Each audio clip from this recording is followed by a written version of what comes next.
네, 여러분 안녕하십니까. 매봉유쾌의 저자 매봉 안성훈입니다. 최근에 결과가 나온 점괘가 있어서 강의하는 시간 갖도록 하겠습니다. 1978년생 무호생 남자 손님이시고요. 2004년부터 단골 손님입니다. 그 당시에는 이제 미혼이셨는데 직장을 다니시면서 우연히 상담을 하게 됐고, 여자친구분 만나고 결혼하시고 뭐 그러면서 이제 부부가 단골 손님이 되셨습니다. 그래서 자녀도 낳고 이름도 지어드리고, 그래서 쭉 이렇게 단골로 지내왔는데 2024년 양력 1월 달에 갑진년 신수를 보러 왔었습니다. 부부가. 근데 2024년 갑진년에 남편분의 신수국이 너무 좋지 않아서 남편분 건강검진 받을 것을 권장을 했었습니다. 근데 최종적으로는 건강검진을 받지 않고 본인도 뭐 별 이상이 없었다, 뭐 그러면서 그냥 지나가셨어요. 점괘를 보기 전에 신수국을 하나 보여드리겠습니다. 김운둔갑 신수국. 물론 이제 김운둔갑 시간은 아닌데 설명이 좀 필요해서 말씀드리려고 하는 거예요. 김운둔갑을 뭐 아시는 분들도 계실 테고 뭐 모르시는 분들도 계시겠지만, 그냥 뭐 참고 삼아서 보십시오. 이게 2024년도 갑진년에 남편분 신수국이에요. 579 직삼사를 이루고 있으면서 가장 큰 문제가 이 세지가 등사가 임했어요. 등사. 네, 그리고 충국으로 이루어졌어요. 판자 신수국 자체가 충국으로 이루어져 있고, 그래서 너무 좋지가 않아서, 그리고 이제 623기는 다 천방과 집안이 다 같은 글자로 이루어진 복음국에 해당이 됩니다. 그래서 건강이 좀 염려가 됐습니다. 그래서 건강검진을 꼭 받아보시라고 이제 말씀드렸는데, 안 받고선 그냥 뭐 자기는 뭐 별 문제 없었다 이렇게 얘기를 하셨어요. 그 해에 또 연말에 26일 날, 12월 26일 날 이제 이때는 을사년의 신수를 보러 오셨어요. 자, 그래서 을사년의 신수를 또 보자면, 김운두가 신수국, 을사년 신수국입니다. 여기서는 또 천반수와 지반수가 서로 이제 원진국, 김운둔갑에서는 원진국이라는 표현보다는 저 같은 경우는 귀문관살이라고 표현을 합니다. 귀문관살을 짜고 있고, 그리고 더 큰 문제는 중궁의 홍국수하고 천반 지반수가 거꾸로 이렇게 98, 98, 둔갑국을 이루고 있어요. 그리고 일갑팔문, 시갑팔문이 다 경문, 놀랄 경자 경문, 이걸 원앙경문격이라고 합니다. 원앙새처럼 한 짝을 이루어가지고 포진해 있다. 원앙경문격이라고 표현을 하는데, 12운성 사지에 임하고 홍국수 둔갑국을 이루고 있고 귀문관살에 좋아 보이는 게 하나도 없습니다. 그래서 2025년이 사실 더 안 좋아요. 이 원앙경문 때문에. 거기다 행령궁을 세지가 본인이 달고 있어서, 그래서 제발 좀 이제 건강검진을 꼭 제발 좀 받으셔라, 그렇게 말씀을 드렸어요. 그랬는데 이제 신수국만 보시다가 그러면 점괘도 그렇게 나오는지 한번 봐달라고 이제 부탁을 하신 거예요. 부부가 같이 계셨는데 남자 손님의 신수국을 보면서 얘기를 했었고, 남자 손님이 본인이 저한테 직접 얘기를 한 거예요. 점괘도 그렇게 나오는지 봐주세요. 그래서 제가 점괘를 대신 봐드렸습니다. 뭐 바로 앞에 계셨지만. 그래서 앞으로 나의 건강이 어떻겠습니까? 질문은 이거였고요. 갑진년 병자월 갑자일 2024년 12월 26일 태위택 2호 동변 택례수 꾀가 나온 거예요. 자, 어떻습니까? 새효가 지금 월가 1로부터 생존을 받지 못하고 있죠. 예, 그런데, 예, 재효가 동했습니다. 재효가 동해가지고 새효를 지금 극하고 있어요. 목극토로. 저 재효는 퇴신하고 있지만 월가 1에서 수생목을 해주기 때문에 저건 불태입니다. 아시겠죠? 퇴신되는 게 아닙니다. 그래서 이거는 좀 심각하다라는 생각이 들었어요. 그래서 워낙 이제 오래된 단골 손님이기 때문에 제가 이제 좀 편하게 말씀드린다고 이제 뭐라 그랬냐면, 진짜 작년에 아무 일이 없었다고 그래서 지금 아무 일이 없는 게 아니다. 내가 봤을 때는 지금도 건강이 사실 좋지 않아 보인다라고 얘기를 했어요. 뭐 때문에 그랬겠어요? 새우에 부가 임했잖아요. 부. 새우에 손이 임하고 힘이 넘쳐야 되는데 새우에 부가 임했다라는 것은 뭔가 건강이 좋지 않는 상태를, 위험한 상태를 얘기하고 있는 거죠. 부효는. 관효만 건강이 안 좋은 걸 얘기하는 게 아니고요. 부효도 마찬가지입니다. 왜냐하면 약이 되는 글자 손효를 받아들이질 않기 때문에 그런 거예요. 그러니까 무슨 좋은 약을 먹더라도 몸에 안 받는 거예요. 네. 그러니까 관효보다 저 부효가 더 무서운 것이, 관효는 직접적으로 내가 고통을 느끼는 상황이 연출이 돼요. 근데 저렇게 부효가 임하면 소리 소문 없이 계속 몸이 안 좋은 거예요. 그 병이 누적되어 있는 거예요. 왜 그런 경우 있지 않습니까? 뭐 위내시경이라든지 대장내시경 뭐 2년에 한 번꼴로, 네, 저 같은 경우는 그렇게 검진을 하고 있습니다만 평생을 걸쳐서 한 번도 안 하시는 분들이 있어요. 네, 그런데 뭐 직장을 이직한다든지 아니면 취직을 한다든지 해서 건강검진을 받게 되는 케이스들이 있을 수 있고, 그리고 이제 의료보험공단에서 계속 내시경 검사를 받으라고 우편물이 날라오죠.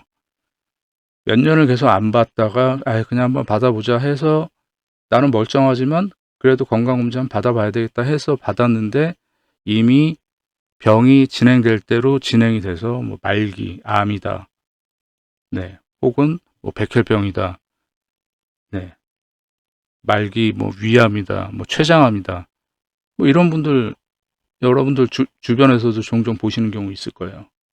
그러니까 이 부효가, 새효에 있는 부효가 이런 경우예요. 몸은 아프지 않은데 병은 계속 진행이 되어 있는 상태예요. 그러니까 아무리 좋은 영양제를 챙겨 먹고 한다고 하더라도 이미 몸은 망가져 가고 있는 상태. 만약에 새효에 관효가 임했으면 직접적으로 몸이 고통스러워서 병원을 가게 되는 상황이 연출이 됩니다. 그런 경우에는 차라리 병을 일찍 발견하게 되는 케이스가 되죠. 네. 근데 이분은 새효에 부가 임했기 때문에 사실 그동안 고통을 느끼지 못하고 있었던, 그래서 병이 차곡차곡 쌓여 있었던 상황이었어요. 네. 근데 김운동과 신수국에서 나타났듯이 2024년 갑진년에도 사실은 병이 진행이 되고 있었던 상황이었던 거예요. 네. 2024년 신수국을 다시 보면 등사 때문에, 그리고 57934살, 그리고 충꾀로 이루어져 있고 충국으로 이루어져 있고, 이때 만약에 가서 건강검진을 받으셨다면 그러면 좀 나아지지 않았을까, 이런 아쉬움이 좀 있어요. 안타까움이 듭니다. 근데 이제 2025년 을사년 신수국을 갑진년에 12월 26일 날 보러 오셨는데, 이때도 제가 경고를 분명히 했단 말이에요. 귀문관살에다가 원안경문격을 이루고 있고, 그 다음에 세지하고 중궁하고 이렇게 홍국수가 뒤집어서 나오면 이걸 둔갑국이라고 합니다. 그래서 김운동갑의 1080국 중에서 제일 안 좋은 상황이에요, 사실은. 그래서 제발 좀 병원을 가보시라고 그렇게 얘기를 했는데, 결국엔 안 가셨어요. 근데 이제 그 아내분한테 연락이 왔습니다. 며칠 전에. 건강검진을 계속 받지 않다가 2025년 5월 10일에 급성 간암으로 사망하셨습니다. 사망일은 을사년 신사월 김요일입니다. 삼가 고인의 명복을 빕니다. 저는 이 점괘를 보면서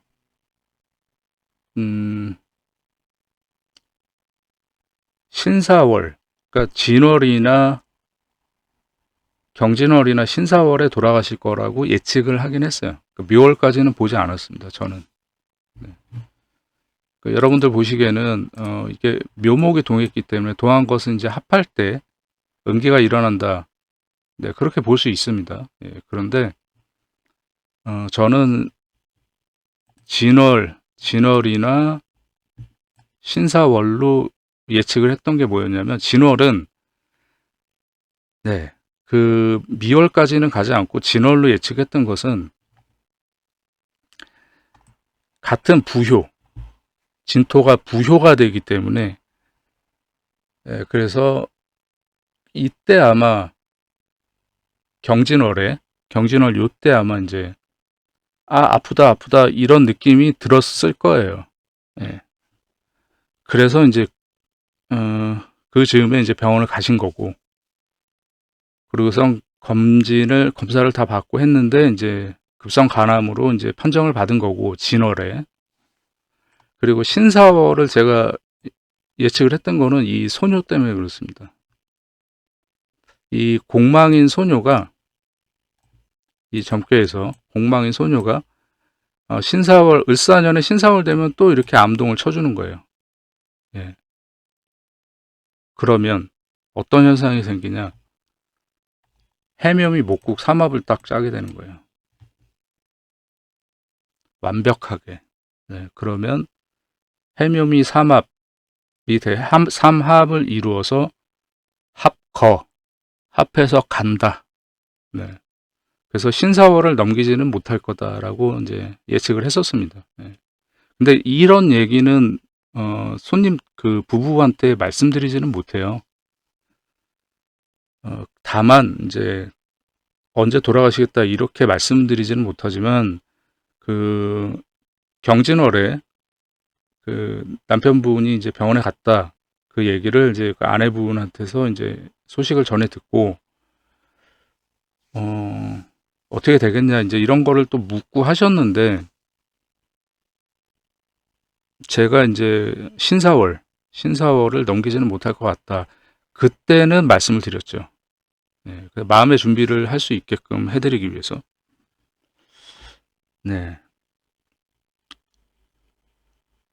결국에는 신사월 김요일 날 돌아가셨고요. 근데 12월 26일 날 점을 쳤을 당시에는 이쯤에 돌아가신다 이렇게 말은 못하는 거예요. 그냥 제발 좀 건강검진 좀 꼭 받아보시라고, 이렇게 제가 사정을 하듯이 얘기는 할 수 있지만, 아무튼 그랬습니다. 그래서 장례식에 뭐 제가 다녀오지는 않았습니다. 다녀오지는 않고 그냥 조의금만 보내드리고 기도해드리겠다, 그렇게 인사를 나눴습니다. 이런 점괘들을 보면 좀 마음이 아픕니다. 내가 알고 있으면서도 어떻게 해줄 수 있는 방법이 없어요. 왜냐면 제가 조언해 줄 수 있는 것은 건강검진을 받아보셔라 꼭, 이렇게 얘기해 줄 수밖에 없습니다. 근데 손님이 이제 저를 이제 20년을 넘게 보신 손님이기 때문에 20년이 넘게 저를 봤다라는 것은 저에 대한 신뢰가 있다라는 거잖아요. 근데 그 신뢰감과는 무관하게 그냥 나는 지금 운동도 열심히 하고 뭐 술 담배도 잘 안 하고 건강 뭐 체력도 문제 없고 근데 뭐 굳이 이렇게 뭐 병원을 가서 건강검진까지 받아야 되나 뭐 예. 좀 그런 스타일의 남자분이신 거예요. 예. 그런데 추후에 이제 그 장례 끝난 다음에 아내분하고도 또 한번 통화를 했었는데 남편분이 그 비형 간염 그 보균자였다라고 하더라고요. 예. 그래서 그게 급성 간암으로 온 게 아닌가 그렇게 생각을 하고 있다라고 네, 얘기를 들었습니다. 예. 다시 한번 고인의 명복을 빌겠습니다. 여러분들이 이 점괘에서 공부를 하실 만한 내용은 아까 처음에 말씀드렸던 세지의 부가 임한 거, 예. 소뇨, 약이 되는 소뇨라는 글자를 내가 거부하고 있는 꼴이 되기 때문에 그래서 관요는 차라리 아프기라도 한데 부효는 아프지도 않고 병이 차곡차곡 쌓이는 그런 현상이 생긴다라는 거, 이 부분을 명확하게 숙지를 하셔야 될 것 같습니다. 그리고 묘목이 세지를 목국토로 극하기 때문에 이거는 반드시 돌아가신다라고 예측을 할 수가 있었고 진월 그리고 4월 진월에 아팠을 거고 아플 거고 4월에 돌아가시겠다. 날짜까지는 제가 뭐 예측은 못했어요. 그냥 그때 뭐 돌아가시겠느냐 이걸 물어본 게 아니었기 때문에 건강이 어떨까를 물어본 거기 때문에 신사월은 넘기지 못하겠다라고 예측했던 거고 진월에 그 아내분이 연락 왔을 때 다음 달을 못 넘길 거다라고 말씀드렸고 예, 그 정도. 그리고 신사월을 예측한 것은 사회충으로 해묘미 삼합 목국을 딱 짜면서 합해서 간다. 예, 이 세상을 떠난다는 얘기죠. 예, 그런 부분들. 예. 그러니까 반드시 이 동한 것이 묘목에 동했으니까 합되는 시기 술토가 와야 되겠죠. 그럼 술월이라고 잘못 얘기할 수도 있어요. 여러분들이 보실 때는. 그런데 술월도 예측할 수 있는 바가 없지 않아 있습니다만 네, 그렇게 저는 해석을 하지 않았고 이 세효가 너무 지금 힘이 없기 때문에 그래서 진월 똑같은 진토 그 부효가 들어오면서 몸이 좋지 않게 되고 4월에 저 해수를 암동시킴으로 인해서 해묘미 삼합을 짜면서 합해서 가게 된다. 그렇게 예측을 한 겁니다. 예, 그 부분이 여러분들이 공부가 되시는 그런 부분입니다. 예. 자, 이 점괘에 대해서 뭐 궁금하신 게 있거나 추가적으로 뭐 질문 사항이 있으시면 영상에 댓글 달아주시면 확인하는 대로 답장 드리도록 하겠습니다. 이번 영상은 여기서 마무리하겠습니다. 저는 무불도였습니다. 감사합니다.